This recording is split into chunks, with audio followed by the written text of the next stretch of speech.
नमस्कार साथियों, मेरा नाम है अशोक पांडे और मेरे चैनल जैविक उत्सुक में आपका स्वागत है। फ्रेंड्स, आज हम इंडियन इकोनॉमी के मॉड्यूल ए में चैप्टर नंबर 8 स्टार्ट करेंगे। फ्रेंड्स, ये पार्ट 1 है और ये चैप्टर है फ्रेंड्स आपका foreign trade policy, foreign investment, FDI वगैरह इन सब चीज़ों से रिलेटेड ही है ये चैप्टर।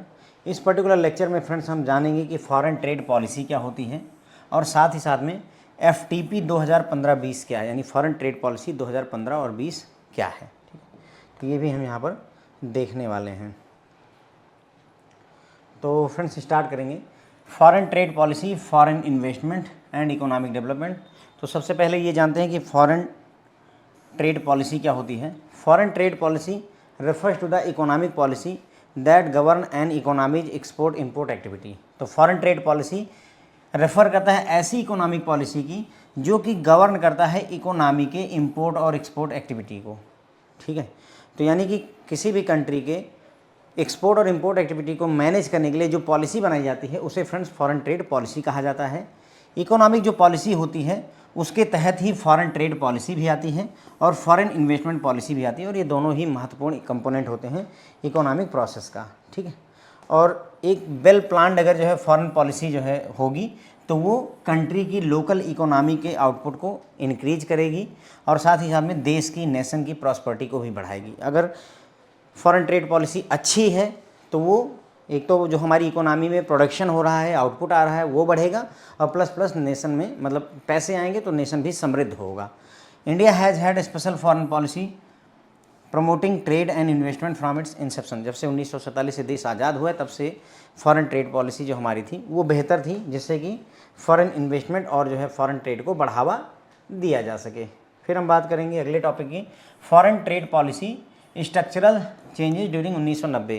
यानी हमारी फॉरेन ट्रेड पॉलिसी में 1990 के दौरान क्या चेंज हुए। स्ट्रक्चरल चेंज हुए मतलब पूरा स्ट्रक्चर ही बदल गया। जैसा हम पहले सोचते थे हम वैसा बिल्कुल नहीं सोचते, बिल्कुल अलग सोचना शुरू किया। जैसे पहले प्रोटेक्शन की बात होती थी कि यानी हमारे देश को बचा करके रखो, हम विदेशियों को अलाउ नहीं करते थे इन्वेस्टमेंट करना, उसके लिए टैरिफ वगैरह और टैक्स वगैरह बढ़ा करके रखते थे। ठीक है, लेकिन फिर 1990 की क्राइसिस के बाद में 1991 में LPG पॉलिसी लाई गई, रिफॉर्म्स किए गए और तब जा करके फॉरेन इन्वेस्टमेंट वगैरह अलाउ किया गया। ठीक है, तो prior to 1991 the Indian economy was protected by high tariff and taxes. तो 1991 से पहले इंडियन इकोनॉमी को प्रोटेक्ट किया गया था, बहुत ज़्यादा टैरिफ लगाया जाता था, तो बहुत ज़्यादा टैक्सेस वसूले जाते थे। Foreign investment was not permitted in India. India में फॉरेन इन्वेस्टमेंट अलाउ ही नहीं किया गया था और अगर अलाउ भी था तो वहाँ पर क्वान्टिटिव रिस्ट्रिक्शंस थी, एक लिमिट लगा के रखी थी कि इससे ज़्यादा नहीं इन्वेस्ट किया सकता है इन जगहों पर। उसके बाद following 1991 the Indian government implemented a liberalise international trade strategy. तो 1991 में इंडियन गवर्नमेंट ने इम्प्लीमेंट किया क्या, लिबरलाइज्ड इंटरनेशनल ट्रेड स्ट्रेटजी। 1990 में 1990 में LPG रिफॉर्म किए गए, L for liberalisation, P for privatisation, G for globalisation. तो उसी में क्या हुआ कि जो हमारी इंटरनेशनल ट्रेड पॉलिसी थी उसको जो है उदार किया गया, उदारीकरण बोलते हैं। उदारीकरण मतलब उदार किया गया कि अब हम उतने रिस्ट्रिक्ट नहीं रहे, हम स्मूथ फंक्शनिंग वाले कंट्रीज की तरफ बढ़ना शुरू किए कि चलो ठीक है फॉरेन ट्रेड भी हम अलाउ करेंगे, विदेशी लोग भी हमारे साथ व्यापार कर सकते हैं, विदेशी लोग हमारे देश में इन्वेस्ट कर सकते हैं। ये चीज़ें शुरू की गई 1991 में। ठीक है, some liberalization measures were taken up by the government of India in response to the need of Indian economy to make the domestic market more competitive in international market। तो कुछ जो लिबरलाइजेशन हुआ वो क्यों हुआ, क्योंकि हम चाहते थे कि जो हमारी डोमेस्टिक मार्केट है वहाँ पर कंपटीशन बढ़े, जो हमारी घरेलू मार्केट है वहाँ कंपटीशन बढ़े। कैसे बढ़ेगा कंपटीशन, जब फॉरेन से इन्वेस्टमेंट होगा, विदेश से पैसा आएगा तो कई कंपनियाँ खुलेंगी, जैसे जियो है, एयरटेल है, वोडाफोन है, इसके बाद में 2-3 और कंपनियाँ खुलेंगी। तो होगा क्या, इनमें कंपटीशन होगा और ये जो रिचार्ज वगैरह हमें सस्ता मिलेगा। तो कंपटीशन बढ़ाना था, इंटरनेशनल मार्केट में भी कंपटीशन बढ़ाने की कोशिश की गई और साथ ही साथ में कुछ जो अदर जो है मेजर्स यानी लिबरलाइजेशन में और जो चेंजेस इंप्लीमेंट किए गए उसके पीछे वजह थी क्योंकि हमारे ऊपर प्रेशर था international agencies, world bank, IMF, United nation वगैरह का कि हम अपनी इकोनॉमी को स्टेबलाइज करें और स्ट्रक्चरल एडजस्टमेंट प्रोग्राम्स वगैरह चलाएं, इसलिए। ठीक है, उसके बाद में major trade liberalisation major enacted in 1991 marked a significant break from past years largely protectionist trade policy. तो जो ट्रेड में लिबरलाइजेशन हुआ उसका प्रभाव क्या हुआ, पहले हम कौन सी जो है पॉलिसी फॉलो करते थे, प्रोटेक्शनिस्ट ट्रेड पॉलिसी फॉलो किया करते थे, यानी कि हम प्रोटेक्शन की बात किया करते थे कि चीज़ों को हम प्रोटेक्ट करके रखेंगे, हम किसी दूसरे को इन्वेस्ट करने नहीं देंगे। क्यों करते थे? क्योंकि अंग्रेजों का हमारे ऊपर शासन चल रहा था, हमने गुलामी के 200-250 बरस बिताए थे, तो हम डरते थे इस बात से कि कहीं फिर से ना गुलाम बन जाए अगर इनको विदेशी लोगों को बिजनेस करने दिया, विदेशी लोगों को इन्वेस्ट करने दिया, इसीलिए। लेकिन फिर प्रोटेक्शन वाली स्ट्रेटजी को ब्रेक किया गया, इसको तोड़ दिया गया, सोचा गया कि चलो ठीक है लिबरलाइजेशन करेंगे, यानी 1991 में हम उदारीकरण की नीति की तरफ बढ़े, जहाँ पर हमने विदेशी इन्वेस्टमेंट और विदेशी बिजनेस को एक्सेप्ट किया। The present trade policy reform appear to have been led primarily by concerns about Indian economy's globalisation, strengthening industries competitiveness and adverse balance of payment scenario. अभी जो प्रेजेंट ट्रेड पॉलिसी है, reforms जो हो रहे हैं, उसमें वजह क्या है? वो इसलिए हो रहे हैं क्योंकि इंडियन इकोनॉमी में ग्लोबलाइजेशन की ज़रूरत है, यानी हम जो है अपनी इकोनॉमी को दुनिया से जोड़ने का ज़रूरत महसूस करते थे। इंडियन मार्केट में, इंडस्ट्री में कम्पिटिटिवनेस की भावना लाना चाहते थे और बैलेंस ऑफ पेमेंट की स्थिति भी बहुत एडवर्स थी, यानी कि बैलेंस ऑफ पेमेंट में हमारा घाटा चला हुआ था। ठीक है, बैलेंस ऑफ पेमेंट क्या होता है? हमारे देश का दुनिया के साथ में जो भी बिजनेस होता है, चाहे वो इन्वेस्टमेंट हो, चाहे इंपोर्ट एक्सपोर्ट हो, चाहे उधार वगैरह हो, सारा मिला करके उसे ही बैलेंस ऑफ पेमेंट बोलते हैं। ठीक है, तो ये हो गई बात हमारी फ्रेंड्स जो है यहाँ पे। तो हमने देखा फॉरेन ट्रेड पॉलिसी ऐसी इकोनॉमिक पॉलिसी जिससे किसी कंट्री का, किसी इकोनॉमी की एक्सपोर्ट और इंपोर्ट एक्टिविटी को मैनेज किया जाता है। फॉरेन जो इकोनॉमिक पॉलिसी होती है उसमें फॉरेन ट्रेड पॉलिसी और फॉरेन इन्वेस्टमेंट पॉलिसी आती हैं, ये इंपॉर्टेंट कंपोनेंट्स होते हैं। और एक वेल प्लान फॉरेन पॉलिसी जो होती है वो लोकल आउटपुट को बढ़ावा देती है, यानी कि अगर अच्छी इकोनॉमिक पॉलिसी फॉरेन पॉलिसी बनी रहेगी, पैसा आएगा हमारे देश में, तो उससे लोकल एरिया में, मतलब कंट्री के अंदर में आउटपुट बढ़ेगा, प्रोडक्शन बढ़ेगा। भाई पैसा नहीं है मेरे पास में तो मैं ज़्यादा टीचर नहीं रखता, अगर मेरे पास ज़्यादा पैसा होगा मैं 10 टीचर और रखूँगा और भी कई सारी क्लासेस शुरू कर दूँगा, लाइक दैट। ओके, वही देश में भी। और इससे क्या होगा कि प्रॉस्पर्टी, देश की प्रॉस्पर्टी बढ़ेगी, पैसा आएगा, कमाई बढ़ेगी, देश भी समृद्ध होगा। ठीक है, और जब से इंडिया का इंसेप्शन हुआ 1947, तब से जो है बेहतर पॉलिसी बनाने की कोशिश और की गई है। फॉरेन ट्रेड पॉलिसी में क्या स्ट्रक्चरल चेंजेस हुए 1990 के दौरान, अब हमें इसके बारे में बात करना है। तो 1991 से पहले हमारी इंडियन इकोनॉमी प्रोटेक्टेड थी, फॉरेन इन्वेस्टमेंट अलाउ ही नहीं था, नॉट परमिटेड था, और अगर कहीं अलाउ भी था तो वहाँ पर बहुत ज़्यादा टैक्स और टैरिफ लगाया जाता था। जैसे टेस्ला की कार हैं, यूएस से आई हुई हैं या जिस भी कंट्री से आई हैं, उसमें 100% का जो है मतलब टैरिफ लगा हुआ है। 100% टैरिफ मतलब कि अगर जो है 60 लाख की कार जो है वहाँ अमेरिका में मिलती है, तो वही कार हमारे देश में 1,20,00,000 की हो जाएगी, क्योंकि 60 लाख का तो सीधा सीधा टैरिफ ही लग जाएगा, उसके ऊपर वो इंपोर्ट ड्यूटी वगैरह लग जानी है। ठीक है, तो इस वजह से ज़्यादा इन्वेस्टमेंट कोई करना नहीं चाहेगा, भाई इतना ज़्यादा अगर महंगी हो जाएगी कार कौन खरीदना चाहेगा। तो इस तरीके से मतलब इंडियन इकोनॉमी को बचाने की यहाँ पर कोशिश की जा रही थी, ज़्यादा टैक्स वगैरह वसूल करके। फॉरेन इन्वेस्टमेंट परमिटेड नहीं थे, और अगर जो है परमिटेड भी थे तो वहाँ पर भी क्वांटिटेटिव रिस्ट्रिक्शंस था कि भाई 5 करोड़, 10 करोड़, 1 करोड़, इससे ज़्यादा नहीं इन्वेस्ट कर सकते, समथिंग लाइक दैट। ओके, 1991 में इंडियन गवर्नमेंट ने थोड़ा सा लिबरलाइजेशन की तरफ कदम रखा, इंटरनेशनल ट्रेड स्ट्रेटजी को लिबरलाइज किया आपने। ठीक है, यानी कि उन्होंने क्या किया कि उदारीकरण की नीति को अपना लिया। कुछ लिबरलाइजेशन मेजर, अब हम उदार क्यों है उसके पीछे वजह थी कि हम पहली बात तो हमारी इंडियन इकोनॉमी को हम चाहते थे वो ग्लोबल स्तर पर पहुँचे, भाई ग्लोबलाइजेशन करना चाहते थे, ग्लोबल स्तर पर हमारी इकोनॉमी पहुँचे। दूसरा जो डोमेस्टिक मार्केट है उसको कम्पिटिटिव बनाने की बात की गई, यानी घरेलू मार्केट को कम्पिटिटिव की भावना लाई गई कि ज़्यादा से ज़्यादा कंपनियां हमारे देश में है, जिससे कि कंपटीशन बढ़े और चीज़ों को अच्छी क्वालिटी भी इम्प्रूव होती है और सस्ती भी होती है, दोनों चीज़ें होती है। ओके, इंटरनेशनल मार्केट में भी हम अपनी पैठ बनाना चाहते थे। उसके अलावा कुछ और जो इम्प्लीमेंटेशन किए गए लिबरलाइजेशन में, उसके पीछे इंटरनेशनल जो एजेंसी थी उनका दबाव था, जिसकी वजह से हमें ये सारे चेंजेस करने पड़े, किसके? लिबरलाइजेशन के। ठीक है, जो मेजर ट्रेड लिबरलाइजेशन 1991 में आया, उसने क्या किया, जो प्रोटेक्शनिस्ट ट्रेड पॉलिसी थी उसको ब्रेक कर दिया। मतलब हम पहले प्रोटेक्ट करते थे अपनी हमारा जो ट्रेड होगा वो इंडिया के अंदर में ही होगा, हम बाहर से नहीं करेंगे ट्रेड। ठीक है, तो हम प्रोटेक्ट करके अपनी मार्केट को रखते थे, लेकिन इसको हमने ब्रेक किया और एकदम से बिल्कुल रिवैम्प कर दिया, चेंजेस कर दिए कि अब हम दुनिया के साथ में बिजनेस करने को राजी हैं। फॉरेन जो प्रेजेंट में ट्रेड पॉलिसी रिफॉर्म्स हुए हैं उसके पीछे कारण क्या है? इंडियन इकोनॉमी ग्लोबलाइज होना चाहती है, हम इंडियन इंडस्ट्री में कम्पिटिटिवनेस की भावना बढ़ाना चाहते हैं, और बैलेंस ऑफ पेमेंट सिनारियो में भी एडवर्सनेस थी, स्थिति खराब थी, तो इस वजह से हमने ये सारे चेंजेस करे हुए हैं। ठीक है, अब बात करते हैं फॉरेन ट्रेड पॉलिसी 2015-20 के बारे में। तो फॉरेन ट्रेड पॉलिसी 2015-20, 1 अप्रैल 2015 को गवर्नमेंट ऑफ इंडिया ने फॉरेन ट्रेड पॉलिसी 2015-20 के लिए लॉन्च करी थी। ये in line with the make in India initiative था। Foreign trade policy 2015-20 provide a framework for promoting goods and services exports as well as employment generation and value addition in the economy. तो मतलब foreign trade policy जो 2015-20 बनाई गई, वो पहली बात तो मेक इन इंडिया को प्रमोट करती है।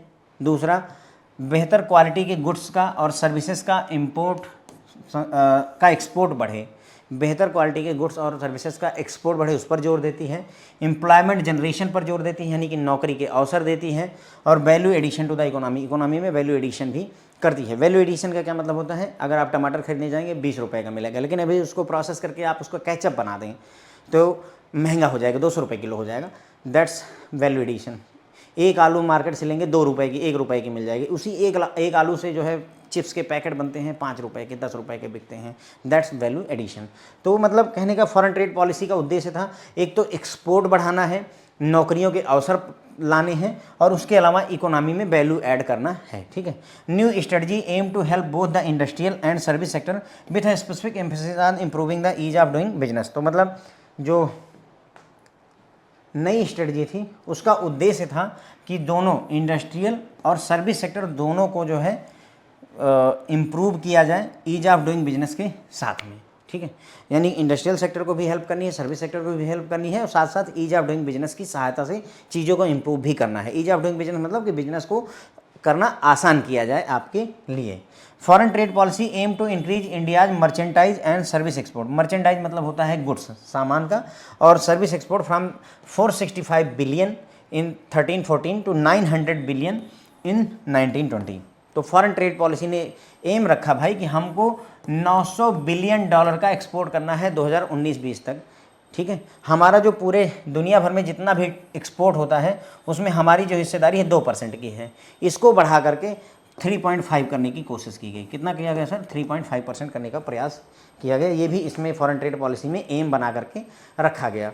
फॉरेन ट्रेड पॉलिसी 15-20 में 2 नई स्कीमें आई। पहला MEIS, दूसरा SEIS। MEIS है merchandise export from India scheme, और SEIS है service export from India scheme.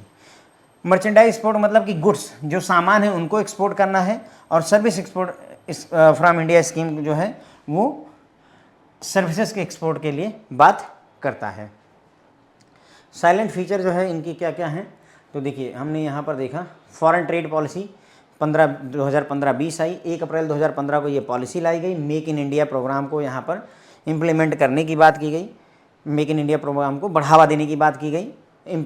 अच्छी क्वालिटी के या क्वालिटीदार जो है गुड्स और सर्विसेज को जो है एक्सपोर्ट बढ़ाने की बात की गई। ध्यान देंगे एक्सपोर्ट की बात की गई, इंपोर्ट की बात नहीं की, क्योंकि हमें कमाई एक्सपोर्ट से होगी। कुछ हम इंपोर्ट करेंगे खरीदेंगे तो हमारा पैसा जाएगा, एक्सपोर्ट करेंगे बेचेंगे तो कमाएंगे। ठीक है। तो एक्सपोर्ट को बढ़ावा दिया गया। इसमें एम्प्लॉयमेंट जनरेशन, रोजगार के अवसर जनरेट करने की बात की गई, और वैल्यू एडिशन करने की बात यहाँ पर की गई फॉरेन ट्रेड पॉलिसी में। ठीक है। नई स्ट्रेटजी ऐसी थी जिसमें उद्देश्य था कि इंडस्ट्रियल को और सर्विस सेक्टर दोनों को हेल्प किया जाए, और खास जोर दिया जाएगा ईज ऑफ डूइंग बिजनेस को। ठीक है। ईज ऑफ डूइंग बिजनेस की सहायता से फॉरेन ट्रेड पॉलिसी में जो मर्चेंडाइज और सर्विस एक्सपोर्ट है वो 465 बिलियन जो था 2013-14 में, उसको बढ़ा करके 900 बिलियन 2019-20 तक ले जाने का उद्देश्य रखा। और जो शेयर है इंडिया का ग्लोबल एक्सपोर्ट में उसे 2% से बढ़ा करके 3.5% करने की भी बात कही गई। ठीक है। उसके बाद फॉरेन ट्रेड पॉलिसी 2015-20 में 2 स्कीमें आती हैं, merchandise export from India scheme और service export from India scheme. 2 स्कीमें। Merchandise export from India scheme मतलब गुड्स को एक्सपोर्ट करना, सर्विस को एक्सपोर्ट करना, service export from India scheme लाई गई। अब साइलेंट फीचर की अगर हम बात करें, क्या क्या खासियत थी इसमें फॉरेन ट्रेड पॉलिसी 2015-20 की, तो simplification and merger of reward scheme. जो भी देखिए, जैसे अगर एक्सपोर्ट को बढ़ावा देना है, एक्सपोर्ट को अगर बढ़ावा देना है तो बढ़ावा कैसे देंगे? अगर UPI की ट्रांजेक्शन बढ़वानी है तो कैसे बढ़ाएंगे? रिवार्ड वगैरह दे करके, व्यक्ति को कैशबैक वगैरह दे करके, कोई कूपन वगैरह दे करके, समथिंग लाइक। वही तरीका यहाँ पर अपनाया गया कि एक्सपोर्ट को बढ़ावा देने के लिए फ्रेंड्स क्या किया गया कि रिवार्ड स्कीम लाई गई कि भाई अगर 100 करोड़ का एक्सपोर्ट करोगे तो सरकार तुमको 2 करोड़ रुपए का रिवार्ड देगी। ठीक है। तो इस तरीके की स्कीम लाई गई थी। तो earlier there were 5 different scheme. तो पहले 5 स्कीमें हुआ करती थी। Focus product scheme 1, market link focus product scheme 2, focus market scheme 3, agricultural infrastructure incentive scrip हम आगे पढ़ेंगे, और विशेष कृषि ग्राम उद्योग योजना VKGUY। तो ये 5 स्कीमें हुआ करती थी फ्रेंड, और इनसे जो है रिवार्ड दिया जाता था मर्चेंडाइज एक्सपोर्ट को। यानी कि कोई अगर कंपनी गुड्स एक्सपोर्ट करती थी, कोई व्यक्ति गुड्स एक्सपोर्ट करता था तो उसको इनाम दिया जाता था, रिवार्ड दिया जाता था इन 5 स्कीमों की सहायता से। इन 5 स्कीमों को फ्रेंड्स मर्ज कर दिया गया एक सिंगल स्कीम में, और नई स्कीम का नाम MEIS रखा गया, merchandise export from India scheme. क्या नाम रखा गया? Merchandise export from India scheme इसका नाम रखा गया। पहले सर्विस के लिए जो स्कीम होती थी, सर्व फ्रॉम इंडिया स्कीम नाम था उसका, सर्विसेज के लिए सर्व फ्रॉम इंडिया स्कीम नाम था। बाद में उसको बदल करके service export from India scheme किया गया नाम, बाद में उसको रिप्लेस करके सर्विस एक्सपोर्ट फ्रॉम इंडिया नाम दिया गया। तो पहले क्या था? Serve from India scheme, SFIS, पहले क्या नाम था? सर्व फ्रॉम इंडिया स्कीम, बाद में service export from India scheme इसका नाम रखा गया। Service export from India scheme में एक और चेंजेस किया गया। पहले कॉन्सेप्ट होता था इंडियन सर्विस प्रोवाइडर्स का, यानी कि सर्विस प्रोवाइडर इंडियन होना चाहिए, भारत का नागरिक होना चाहिए। बाद में इसको चेंज करके service provider located in India कर दिया गया, यानी कि ऐसा सर्विस प्रोवाइडर जो इंडिया में लोकेटेड हो। अगर गूगल भी लोकेटेड है इंडिया में, सर्विस प्रोवाइड करता है, तो वो भी जो है इस स्कीम का फ़ायदा उठा सकता है। SEIS, service export from India scheme. क्या फ़ायदा उठा सकता है सर? वही रिवार्ड मिलेगा। अगर आप 200 करोड़ के सर्विस का एक्सपोर्ट करेंगे तो बदले में सरकार आपको कैशबैक समथिंग लाइक दैट देगी, ठीक है, रिगार्डलेस ऑफ द कॉन्स्टिट्यूशन और profile of the service provider. मतलब जो सर्विस प्रोवाइडर है उसका कॉन्स्टिट्यूशन क्या है? कॉन्स्टिट्यूशन मतलब कि वो इंडिविजुअल फर्म है, कंपनी है, पार्टनरशिप फर्म है, उससे मतलब नहीं है। और प्रोफाइल क्या है, उससे मतलब नहीं है। अगर वो जो सर्विस प्रोवाइडर है वो लोकेटेड इन इंडिया है, then he will be getting the benefit, ठीक है। फिर आता है all scripts issued under MEIS and SEIS and the goods imported against these scripts were fully transferable. जितने भी स्क्रिप्ट इशू किए गए, सवाल ये है स्क्रिप्ट क्या होता है? तो सिंपल सा समझिए, जब भी मान लीजिए सरकार ने कहा कि अगर आप 100 करोड़ रुपए का एक्सपोर्ट करते हैं पूरे साल में, तो हम आपको 2 करोड़ रुपए का रिवार्ड देंगे। तो ये रिवार्ड फ्रेंड्स एक सर्टिफिकेट के रूप में दिया जाता था। इसी सर्टिफिकेट में 2 करोड़ लिखा होता था, और इसे ही फ्रेंड्स स्क्रिप्ट बोल दिया गया है। क्या बोल देते हैं इसको? स्क्रिप्ट बोल दिया गया, स्क्रिप्ट टर्म दिया गया। कैश ना दे करके सरकार एक सर्टिफिकेट देती थी, वो 2 करोड़ के बराबर ही होता था, ठीक है। तो जितने भी स्क्रिप्ट इशू गए, चाहे MEIS चाहे SEIS स्कीम के तहत, वो सारे के सारे फुल्ली ट्रांसफरेबल थे। फुल्ली ट्रांसफरेबल का क्या मतलब है कि अगर मान लो तुमने कोई गुड्स बेच करके स्क्रिप्ट अर्जित की है, स्क्रिप्ट लिया तुमने 2 करोड़ रुपए का स्क्रिप्ट, तो अगर जो है सर्विसेज के लिए उस स्क्रिप्ट का पेमेंट करना चाहो तो भी कर सकते हो। मतलब कहने का ऐसा नहीं कि अगर गुड्स के लिए जो है स्क्रिप्ट जनरेट हुई, गुड्स 100 करोड़ के गुड्स बेचे, विदेश में एक्सपोर्ट किए, तो 2 करोड़ रुपए मिले, तो अब अगर कोई चीज़ इंपोर्ट करनी है तो सिर्फ गुड्स ही इंपोर्ट कर सकते हैं, ऐसा नहीं है। सर्विसेज भी इंपोर्ट करोगे तो उसके लिए 2 करोड़ रुपए की पेमेंट की जा सकती है। ये बात यहाँ पर कही गई है। उसके बाद में जो स्क्रिप्ट होती थी फ्रेंड्स, उसमें जो है उससे क्या क्या किया सकता था? Scripts issued under export from India scheme used for payment of custom duty, यानी कि जो भी स्क्रिप्ट यानी कि जो सर्टिफिकेट मिलता था उससे आप कस्टम ड्यूटी पे कर सकते थे, आप एक्साइज ड्यूटी पर पे कर सकते थे, आप सर्विस टैक्स पे कर सकते थे, ठीक है। कस्टम ड्यूटी कब होती है? जब कोई प्रोडक्ट विदेश से इंपोर्ट किया जाता है तो कस्टम ड्यूटी लगती है। कस्टम ऑफिशियल्स वसूलते हैं कहाँ पर? एयरपोर्ट पर, है ना, बंदरगाहों वगैरह पर। एक्साइज ड्यूटी यानी GST हो गया। अब डोमेस्टिक प्रोक्योरमेंट, कोई प्रोडक्ट डोमेस्टिकली खरीदा है तो एक्साइज ड्यूटी लगती थी। और सर्विस टैक्स, कोई डोमेस्टिकली सर्विस वगैरह ली है तो सर्विस टैक्स लगता। तो स्क्रिप्ट की सहायता से दीज पेमेंट्स वर पॉसिबल, यानी स्क्रिप्ट सर्टिफिकेट दे दो तो ये पेमेंट में काम आ जाएगा। यानी 2 करोड़ रुपए का सर्विस टैक्स देना है तो वो स्क्रिप्ट पकड़ा दी, भाई 2 करोड़ रुपए की पेमेंट हो गई, लाइक दैट, ऐसा व्यवस्था थी, ठीक है। तो यहाँ पर साइलेंट फीचर में हमने देखा भाई कि जो है फॉरेन ट्रेड पॉलिसी 2015-20 की क्या खासियत थी? तो भाई सिंप्लीफिकेशन किया गया, मर्जर कर दिया गया रिवार्ड स्कीम का। जो रिवार्ड स्कीम थी उसको मर्ज कर दिया गया। तो पहले जहाँ 5 स्कीमें होती थी, नेम आपको दिए हुए हैं, वो मर्चेंडाइज एक्सपोर्ट को रिवार्ड देती थी, उनकी जगह पर क्या किया? सारी स्कीमों को मिला करके merchandise export from India scheme नाम रख दिया गया, MEIS नाम रख दिया गया। Merchandise export from India scheme उठा करके नाम रख दिया गया। उसके बाद में सर्व फ्रॉम इंडिया स्कीम जो थी उसको हटा करके उसकी जगह service export from India scheme SEIS रखा गया।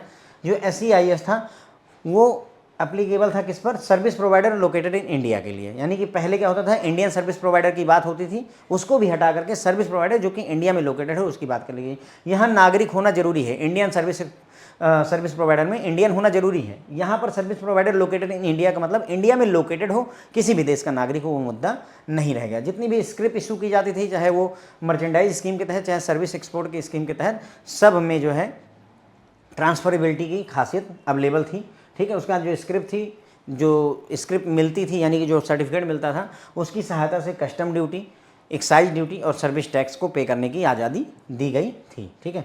फिर है boost to make in India. Make in India programme को बूस्ट करने की कोशिश की गई। Special initiative have been made to assist the indigenous capital goods manufacturing industry in order to boost the make in India campaign. मतलब make in India मतलब India में बनाओ, सारी चीज़ें इंडिया में बनाओ और फिर उसको बेचो, तो यही इनिशिएटिव था।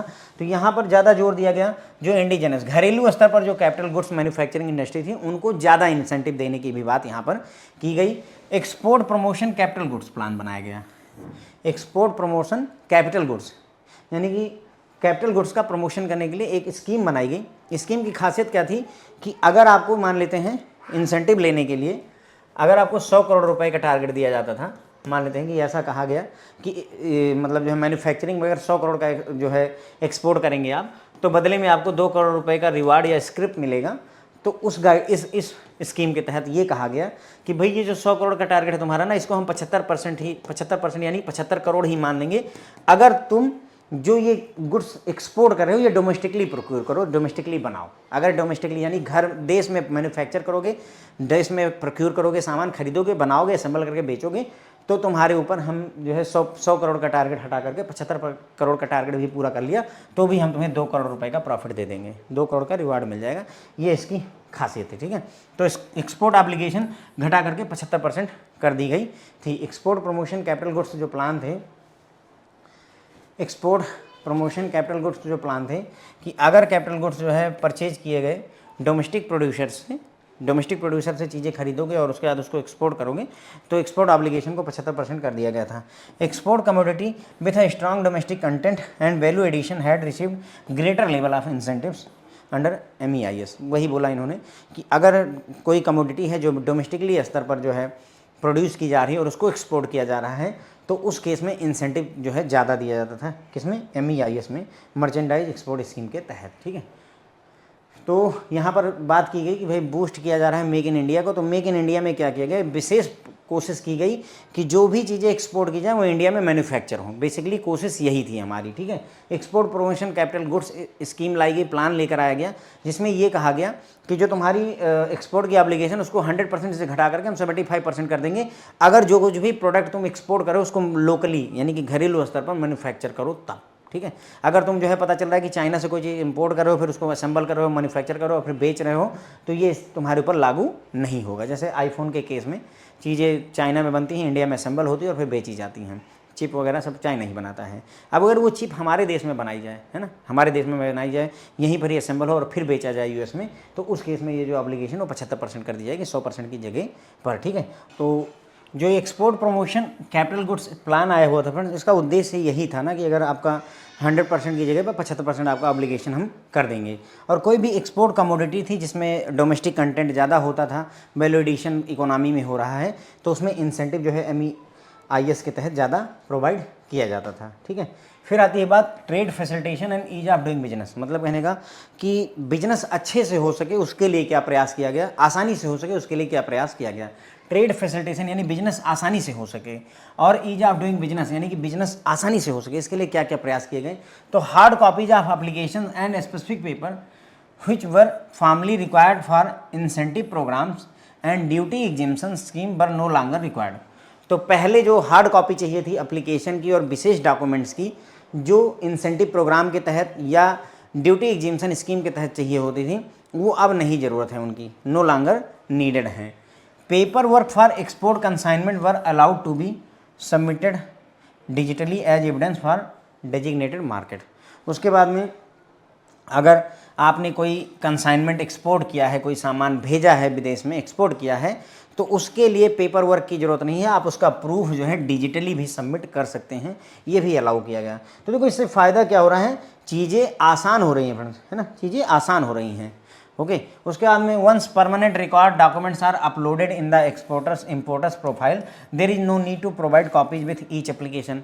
जैसे मान लेते हैं आपने एक स्टैंडर्ड फॉर्म भर दिया जिसमें आपने अपनी पूरी डिटेल, नाम, पिता का नाम, कहाँ से पढ़े हैं, क्या डिग्री, सारा डिटेल भर दिया। तो अब चाहे SSC के लिए अप्लाई करिए, चाहे बैंक के लिए, चाहे रेलवे के लिए, चाहे IAS के लिए, उतनी डिटेल्स जो आपने इस फॉर्म में भर रखी उसको फिर से दोबारा नहीं भरना है। तो चीज़ें क्या हुई, स्मूथ हुई, आसान हुई हमारे लिए। वही बात यहाँ पर कह रहा है कि एक बार एक्सपोर्टर या इंपोर्टर की प्रोफाइल में कोई रिकॉर्ड परमानेंट तौर पर, डॉक्यूमेंट परमानेंट तौर पर अपलोड कर दिया गया तो उसको हर एप्लीकेशन के साथ में, यानी हर बार कोई सामान एक्सपोर्ट कर रहे हैं तो उसके साथ फिर एप्लीकेशन के साथ ये सारे डॉक्यूमेंट्स लगाने की नीड नहीं रही, यानी चीज़ें आसान हुई।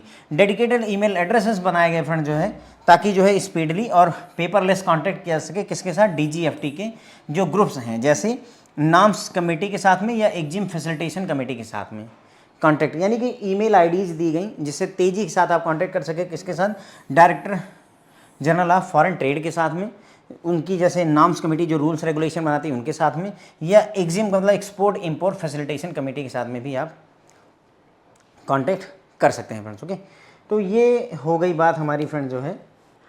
अच्छा, यहाँ पर एक और छोटी सी बात बता दूँ, DGFT जो होता है फ्रेंड, DGFT यही जो है मतलब हमारे देश में एक्सपोर्ट और इंपोर्ट का बिजनेस देखने की पूरी जिम्मेदारी इन्हीं के ऊपर होती है। एक्सपोर्ट इंपोर्ट का बिजनेस कौन गवर्न करता है, DGFT। पेमेंट कैसे होगी वो RBI देखता है, लेकिन बिजनेस में क्या होगा क्या नहीं होगा उसका डिसीजन DGFT लेता है। जैसे क्या तंबाकू हम एक्सपोर्ट कर सकते हैं कि नहीं कर सकते, इस बात का जवाब कौन देगा, DGFT देगा। किसके थ्रू देगा, फॉरेन ट्रेड पॉलिसी के थ्रू देगा। ओके, तो ये हो गई हमारी बात जो है फ्रेंड्स यहाँ पर किस बारे में, कि ट्रेड फैसिलिटेशन और ईज ऑफ डूइंग बिजनेस में क्या किया गया। तो अगर इंसेंटिव प्रोग्राम्स हैं, ड्यूटी या फिर जो है टैक्स एग्जिम्पशन स्कीम्स हैं, इन सब में अब आपको हार्ड कॉपी देने की ज़रूरत नहीं रही, सॉफ्ट कॉपी भी पर्याप्त है।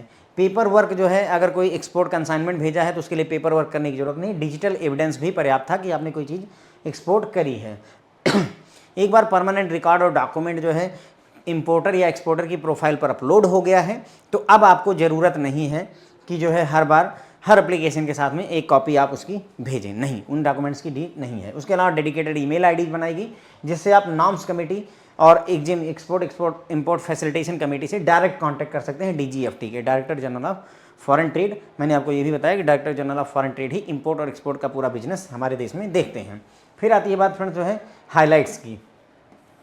तो हाइलाइट्स में लगभग हम वही बातें करेंगे जो हमने पहले की हैं। जैसे हमने ये कहा कि फॉरेन ट्रेड पॉलिसी 2015-20 की खासियत क्या थी कि यहाँ एक्सपोर्ट बढ़ाने की बात की गई गुड्स और सर्विसेज की, साथ ही साथ में एम्प्लॉयमेंट जनरेशन की बात की गई, साथ ही साथ में वैल्यू एडिशन की भी बात की गई कंट्री में, और मेक इन इंडिया प्रोग्राम को भी इन लाइन रखा गया, मेक इन इंडिया प्रोग्राम को भी बढ़ावा देने की बात की गई। फॉरेन ट्रेड पॉलिसी 2015-20 के तहत 2 स्कीमें आई, MEIS SEIS merchandise export from India scheme और एक service export from India scheme, ये दोनों स्कीम सामने आती हैं। उसके बाद में export promotion capital goods scheme के तहत क्या था कि अगर आप जो है जो कुछ भी एक्सपोर्ट कर रहे हैं उसको डोमेस्टिकली प्रोक्योर करते हैं, यानी घरेलू स्तर से खरीदते हुए मैन्युफैक्चर करते हैं, तो आपकी जो ऑब्लिगेशन है उसको 75% कर दिया जाएगा। एक्सपोर्ट ऑब्लिगेशन को 75% भी पूरा करेंगे तो भी आपको इंसेंटिव मिलेगा। मेजर्स यानी कोशिश की गई कि ज़्यादा बूस्ट दिया जाए एक्सपोर्ट किसका, डिफेंस सेक्टर की चीज़ों का और हाईटेक आइटम्स का एक्सपोर्ट बढ़े, इस पर ज़्यादा जोर दिया गया। किसमें, फॉरेन ट्रेड पॉलिसी 2015 और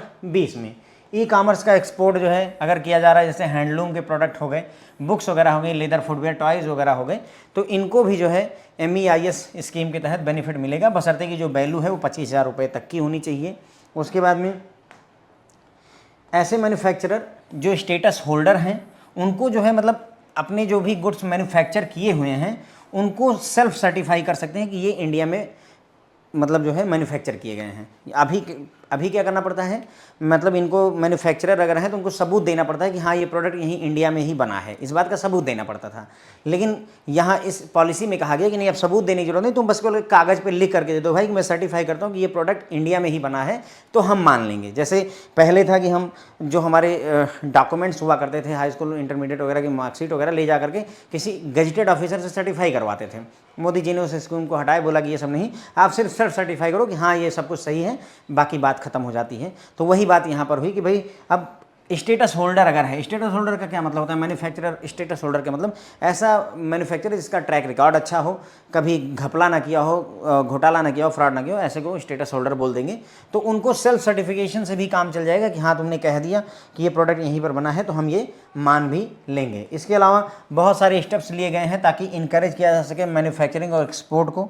एक्सपोर्ट और मैन्युफैक्चरिंग को बढ़ावा देने के लिए बहुत सारे स्टेप्स लिए गए हैं, जैसे EOU एक्सपोर्ट ओरिएंटेड यूनिट में मैन्युफैक्चरिंग हो और एक्सपोर्ट किया जाए।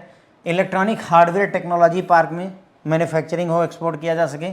Software technology parks of India, manufacturing हो और एक्सपोर्ट किया जा सके। बायोटेक्नोलॉजी पार्क्स स्कीम, इन सभी स्कीम्स में कोशिश की गई कि मैन्युफैक्चरिंग इंडिया में हो और ज़्यादा से ज़्यादा एक्सपोर्ट हम कर सकें। इसके अलावा 108 फ्रेंड जो है क्लस्टर बनाए गए, MSME cluster 108 MSME 108 MSME cluster identify किए गए ताकि जोर दिया जा सके एक्सपोर्ट के बूस्टिंग पर। इसका क्या मतलब है, MSME के क्लस्टर बनाए, जैसे डिस्ट्रिक्ट बनाए जाते हैं, जिले बनाए जाते हैं, उसी तरीके से देश भर में 108 MSME के क्लस्टर बनाए गए। एक एरिया डिसाइड किया गया कि उस एरिया के पर्टिकुलर में जितनी भी MSME पड़ेंगी उस MSME का एक लुक आफ्टर करने की एजेंसी टाइप का कुछ कॉन्सेप्ट रहेगा, उस क्लस्टर को पूरा वो देख रेख करेगा। ऐसे 108 जो है बंच बनाए गए, क्लस्टर बनाए गए और जिससे कि एक्सपोर्ट को बढ़ावा देने की कोशिश की गई। इसके अलावा निर्यात बंधु स्कीम को भी जो है इन्होंने मॉडिफाई किया, रीपोजिशन किया ताकि स्किल इंडिया के ऑब्जेक्टिव को अचीव किया जा सके, स्किल इंडिया के टारगेट को अचीव किया सके। किसके, स्किल इंडिया के ऑब्जेक्टिव को। ट्रेड फैसिलिटेशन और enhancing the ease of doing businesses are the other major focus areas in new FTP। New foreign trade policy में ट्रेड का फैसिलिटेशन किया जाएगा और ईज ऑफ डूइंग बिजनेस किया जाएगा, इसकी बात भी की गई है। One of the major objective अगर नई फॉरेन ट्रेड पॉलिसी का देखें तो पेपरलेस होने की ज़रूरत है 24/7 वर्किंग इन्वायरमेंट में, हमें पेपरलेस होने की ज़रूरत है, इसकी भी बात यहाँ पर इन्होंने करी हुई है। तो बस यहीं पर बातें अपनी ख़त्म हो जाती है फ्रेंड। तो हमने यहाँ हाईलाइट्स में देखा, हाईलाइट में ये सारी बातें तो हम 2-3 बार कर चुके हैं। मेक इन इंडिया को बढ़ावा देना है, एम्प्लॉयमेंट जनरेशन करना है, गुड्स और सर्विसेज के एक्सपोर्ट को बढ़ाना है, बराबर, value addition to the country करना है। 2 स्कीमें आई, MEIS और SEIS, मर्चेंडाइज एक्सपोर्ट गुड्स के लिए, सर्विस एक्सपोर्ट सर्विसेज के लिए हुआ। उसके बाद में export promotion capital goods scheme आई कि भाई 100% एक्सपोर्ट नहीं करना है, 75% भी करोगे तो भी तुमको हम रिवार्ड दे देंगे, बशर्ते कि जो भी आइटम तुम एक्सपोर्ट कर रहे हो वो लोकली यानी कि घरेलू स्तर पर मैन्युफैक्चर किया गया हो, डोमेस्टिकली मैन्युफैक्चर हो, मेक इन इंडिया को बढ़ावा देता हो। कोशिश की गई कि जो बूस्ट दिया जाए डिफेंस के प्रोडक्ट को और हाईटेक आइटम्स को एक्सपोर्ट करने में। ई-कॉमर्स प्रोडक्टों में भी MEIS स्कीम के तहत जो है बेनिफिट देने की बात की गई, रिवार्ड देने की बात की गई। मैन्युफैक्चरर जो स्टेटस होल्डर थे उनको सेल्फ सर्टिफाई करने की आज़ादी दी गई कि अगर आप खुद ही लिख कर दे दें कि आपने डोमेस्टिकली जो है प्रोडक्ट को प्रोक्योर किया है तो हम मान जाएंगे। ओके, उसके बाद में बहुत सारे स्टेप्स लिए गए जिसमें बहुत सारी स्कीम में मैन्युफैक्चरिंग और एक्सपोर्ट को बढ़ावा देने की बात की। जैसे एक्सपोर्ट ओरिएंटेड यूनिट्स हैं, एक्सपोर्ट ओरिएंटेड यूनिट हैं, ये यूनिट खुली है एक्सपोर्ट के लिए ही, तो इनको मतलब यहाँ पर मैन्युफैक्चरिंग एक्सपोर्ट को बढ़ावा देने की बात की गई। इलेक्ट्रॉनिक हार्डवेयर टेक्नोलॉजी पार्क्स में, सॉफ्टवेयर टेक्नोलॉजी पार्क्स में, इन सभी जगहों पर मैन्युफैक्चरिंग और जो है एक्सपोर्ट को बढ़ाने की बात की गई। 108 MSME क्लस्टर जो है आइडेंटिफाई किए गए जहाँ पर एक्सपोर्ट को बूस्ट करने की बात की गई। क्लस्टर बनाया गया MSMEs का 108 पूरे देश में और उससे एक्सपोर्ट को बढ़ाने की बात की गई।